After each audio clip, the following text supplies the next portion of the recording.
Class 10th में आते ही सभी स्टूडेंट्स का एक ही सपना होता है कि इस बार कमबैक करेंगे और 100% लेकर आएंगे। अब इसके लिए एक प्रॉपर रोड मैप चाहिए होता है जो हर स्टूडेंट के पास होता नहीं है, जैसे मेरे पास नहीं था। अब ये अचीवेबल तो है, लेकिन इसके लिए एक प्रॉपर रोड मैप चाहिए जो आज मैं आपको देने वाला हूँ। मैं आपको बताऊंगा कि आपको किस मंथ में कौन से चैप्टर्स को कंप्लीट कर देना है ताकि लास्ट तक सैंपल पेपर, पीवाईक्यू और रिवीजन के साथ आप बोर्ड एग्जाम के लिए पूरे प्रिपेयर रहेंगे और 100 आउट ऑफ 100 जरूर लेकर आएंगे।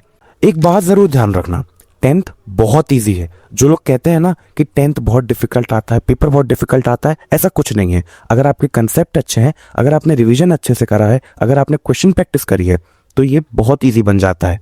जरूरी है कंसिस्टेंट रहना, हर चीज एंजॉय करो, festivals, parties and family functions भी। टाइम सबको दो, खेलने को, रील्स को, लेकिन कंसिस्टेंट रहो पढ़ाई के लिए। ध्यान रहे जो रोड मैप मैं आज बताने वाला हूँ इस हिसाब से आपका सिलेबस अगस्त तक कंप्लीट हो जाना चाहिए। तो मैं यही मान के चलूंगा कि आप सबको अगस्त तक सिलेबस कंप्लीट करना है। इस वीडियो का फ्लो ऐसा रहेगा कि मैं आपको बताऊंगा इस मंथ में ये चैप्टर करना है। साथ में चैप्टर करने से क्या मतलब है मेरा, सबसे पहले वन शॉट देखो, एक डिटेल्ड वन शॉट देखो और उसके बाद नोट्स बनाओ, फिर एनसीईआरटी रीड करो और फिर एनसीईआरटी के क्वेश्चंस करो। इसको मैं चैप्टर कंप्लीट होना मानता हूँ। और आज जब जब मैं कहूँ कि इस मंथ में आपको ये चीजें करनी है, आपका काम यही होना चाहिए कि इसी फ्लो में आपको अपनी चीजों को कंप्लीट करना है, अपने चैप्टर्स को कंप्लीट करना है और फिर रिवीजन के लिए छोड़ देना है। तो चलते हैं अब अप्रैल की तरफ। अप्रैल में आपको ये चैप्टर्स करने हैं। अब पर डे एक चैप्टर हो जाए या फिर 2-3 दिन में एक चैप्टर हो, सब चलेगा, लेकिन इतनी चीजें तो कंप्लीट करके रखना। मई में आपको ये सारे चैप्टर्स करने हैं। समर वेकेशंस के कारण आप एक दिन में 2-2 चैप्टर्स तक कर सकते हैं क्योंकि छुट्टी है। और हाँ, एंजॉय जरूर करना, खेलना भी। डेली 4-5 घंटे निकाल लो, इजीली कवर हो जाएगा। जून में समर हॉलीडेज खत्म होते हैं और स्कूल रीओपन होता है। इस मंथ में आपको इतने चैप्टर्स कर लेने हैं।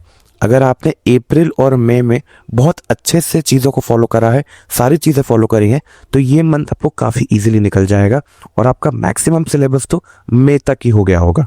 जुलाई में आपको ये सारे चैप्टर्स करने हैं।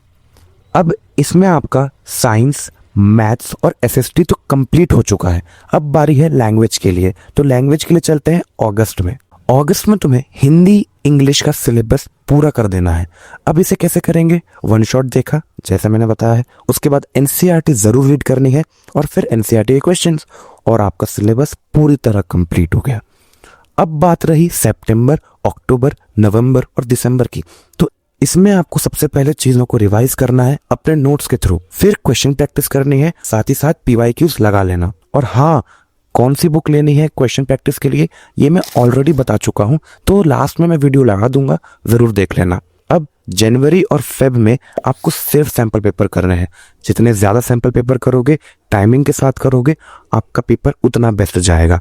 तो इतने में ही आप पूरी तरह रेडी हो अपने क्लास 10th के बोर्ड एग्जाम को फोड़ने के लिए। बस ये सारी चीजें फॉलो करना, कुछ भी चीज छोड़ना मत। मैंने छोड़ी थी, काफी गलती करी और उसका काफी चीजें भुगती भी, इसीलिए ध्यान रहे कुछ भी मत छोड़ना। जितना बताया है वैसे वैसे कर लो, आप बहुत कॉन्फिडेंट रहोगे अपने एग्जाम वाले दिन तक। और हाँ, अर्ली स्टार्ट बेस्ट है, इसलिए छोड़ो मत मौका, अभी से लग जाओ। तो आज के लिए इतना ही। साल भर गाइडेंस के लिए इस चैनल को जरूर सब्सक्राइब कर लेना और इस चैनल पे बहुत सारा कंटेंट अभी आने वाला है। Important questions, one shot, rapid revision और भी बहुत कुछ। और बेस्ट बुक का वीडियो लगा दिया है, जरूर देख लेना।